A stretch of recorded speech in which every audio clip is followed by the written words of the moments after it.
House will come to order. Today's Pledge of Allegiance is by Catherine Garza, who is in homeschool in Highlands Ranch, Colorado, and she is a guest of Representative Ransom. Please join me for the pledge. I pledge of allegiance to the flag of the United States of America and to the republic for which it stands, one nation, under God, indivisible, with liberty and justice for all.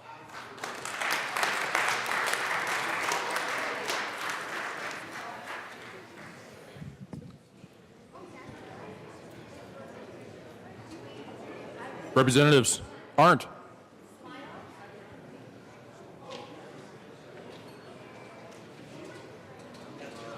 Arndt. Baker J.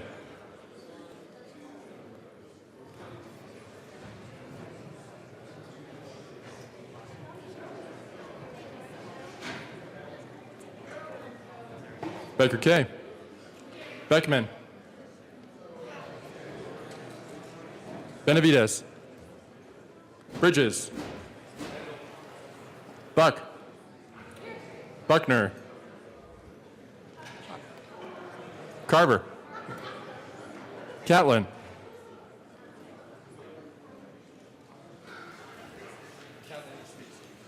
Excuse. Coleman. Covarrubias. Danielson. Escar. Everett.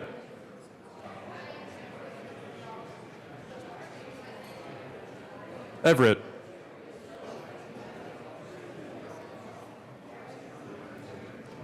Excused.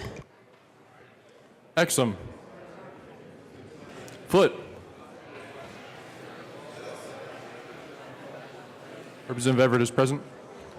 Foote.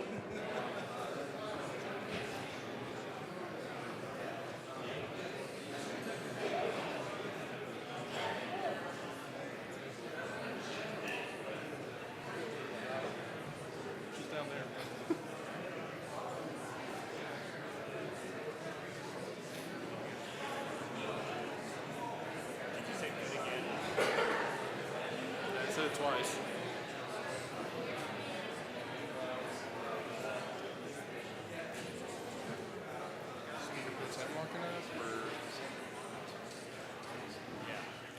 Madam Speaker, can I excuse Foote? Garnett.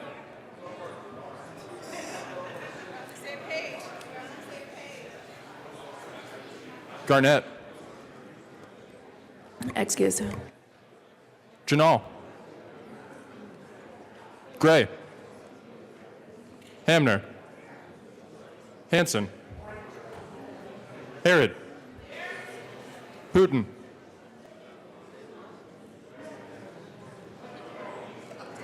Representative Foote is present. Putin.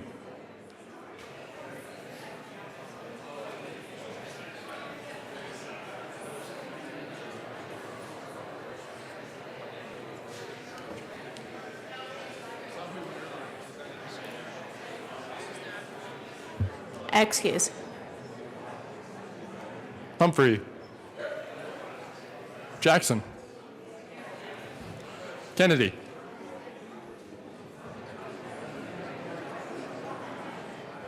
Kennedy. Thank you. Kraft Tharp. Landgraf. Lawrence. Lebsock. Lee. Leonard. Lewis. Liston. Lontine. Representative Hooten is present. Lontine. Excused. Oh, Representative Lontine is present. Representative Garnett is present. Lundeen. McKean. McLaughlin. Melton. Michelson Janae, excused. Neville.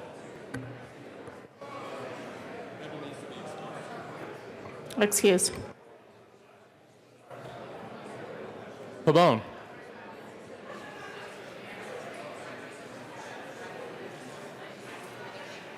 Pabon.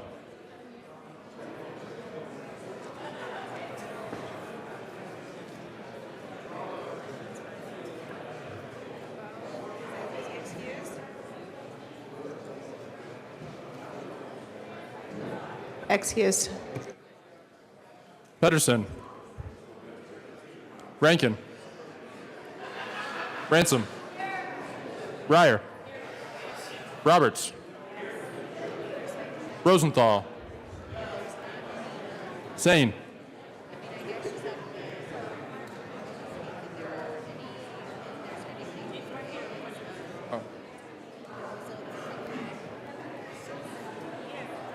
Oh, sorry. Thank you. Salazar. Sandridge. Sias.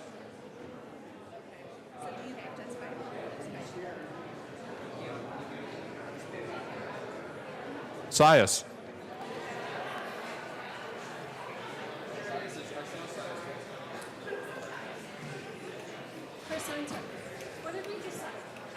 Excused. Representative Sias is present. Singer. Thurlow. Valdez. Van Winkle. Weissman. Yeah, Willett. yeah. I agree. I Williams. think that's the right thing. I'll say that. Wilson. Winter. Wist.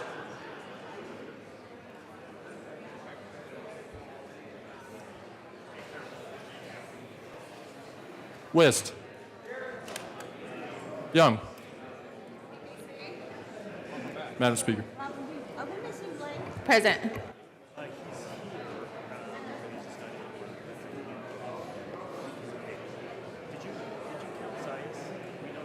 Yeah, I got it.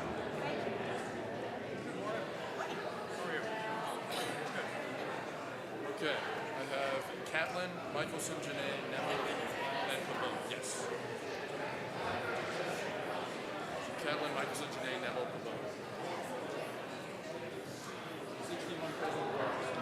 With 61 present and 4 excused, we do have a quorum. Representative Jackson.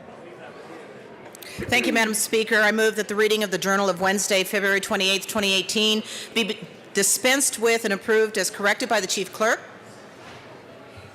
All right, members, you have heard the motion. All of those in favor signify by saying aye. Those opposed signify by saying no. That motion passes. Further announcements or introductions this morning? Representative Lee. Thank you, Madam Speaker. Members of the Judiciary Committee, House Bill 1176 will not be heard this afternoon. That will be laid over to a later date. House Bill 1176, the Sunset Offender Re-Entry Grant Program, is off the calendar. Thank you. Further announcements or introductions? Representative Janal. Thank you, Madam Speaker. Health Insurance and Environment will be meeting today. We'll be meeting in room 271. We're going to be hearing 4 bills, and this is the order: 1260, 1205, 1179, and 131. So that will be 130 and 271. Thanks. Further announcements? Representative Gray. Hello, members. This is my friend Lightning. Many of you have probably met him before. Yesterday was actually Rare Disease Awareness Day, and I missed it, and I apologize for that. But it's a day that recognizes folks who suffer from diseases that are often so specific that they don't know anybody else who has them. And one of the folks who has a disease like that is a young man named Ethan from my district. Ethan has been in and out of hospitals a good amount of his life. And he applied to the Make-A-Wish Foundation in order to see if he could go meet his hero, who is Lightning McQueen. The Make-A-Wish Foundation said that it didn't quite meet their standards, and so they wouldn't fund it for him. And our community decided that that wasn't good enough and raised the money ourselves. And so we got together, we raised the money Ethan got a great chance to go and spend some time with his family at Disney World and to meet the Lightning McQueen himself. And he's actually back in the hospital right now and fighting against a lot of really difficult conditions. So I'd ask you to keep in your mind Ethan and everybody else who's all the other children and adults who are suffering from some of the rare diseases that don't get as much attention, but still are just as hard on folks suffering through them and for their families. Thank you. Representative Kraft-Tharp. Thank you, Madam Speaker. Business Affairs and Labor Committee will be hearing one bill today, Senate Bill 138, with Representatives Gray and Liston. Thank you. Further announcements or introductions? Nope. You. Representative Willett.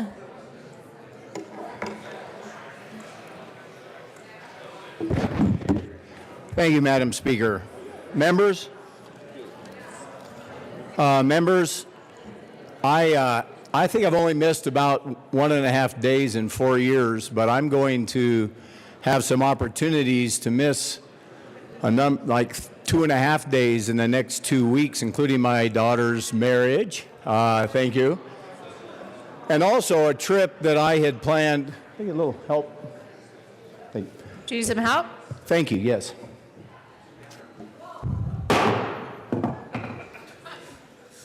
Was that good? Madam Speaker, helpful. Thank you. Thank you, members. I'm here to serve. One of the days that I'm going to miss is tomorrow, and I had a trip planned for about a month. As you might imagine, it's disturbing to me that I have to miss tomorrow because of the gravity of the situation we're dealing with. As you also know, this just kind of came about in the 3 days that we've just had, that we're going to have caucus today and we're going to have this important discussion tomorrow.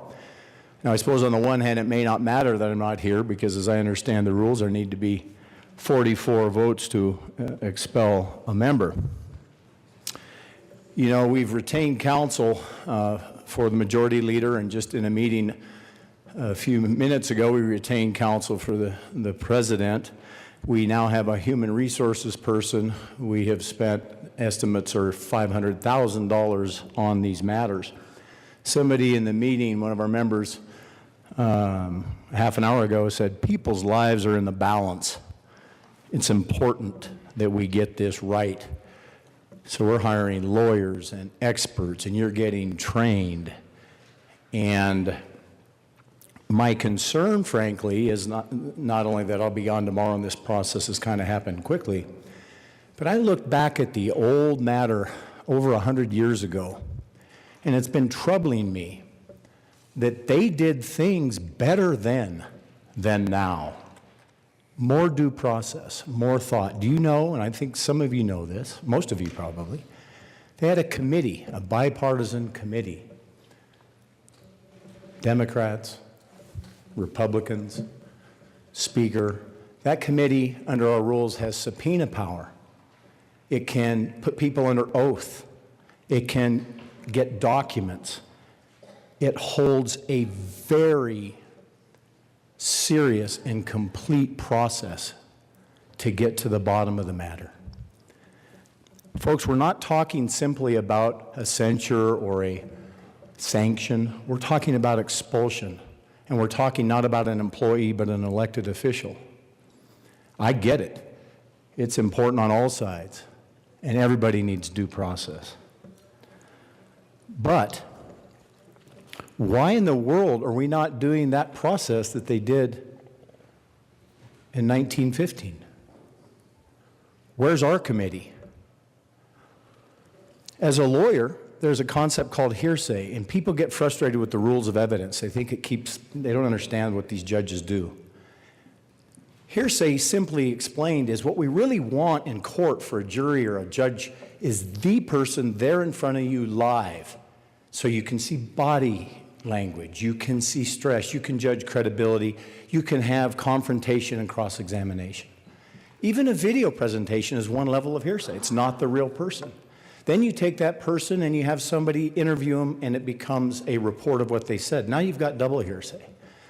Now that person that did the investigation attributes their credibility judgment rather than, now you've got 3 levels. Folks, I stopped counting at 5 levels of hearsay on what's before us and what you're going to caucus on. 5 levels of removal from the truth.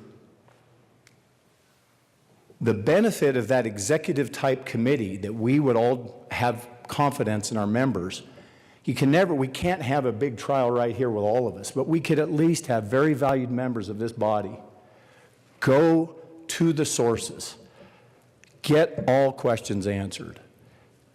The affected parties can be there and they would have entitlement to legal counsel.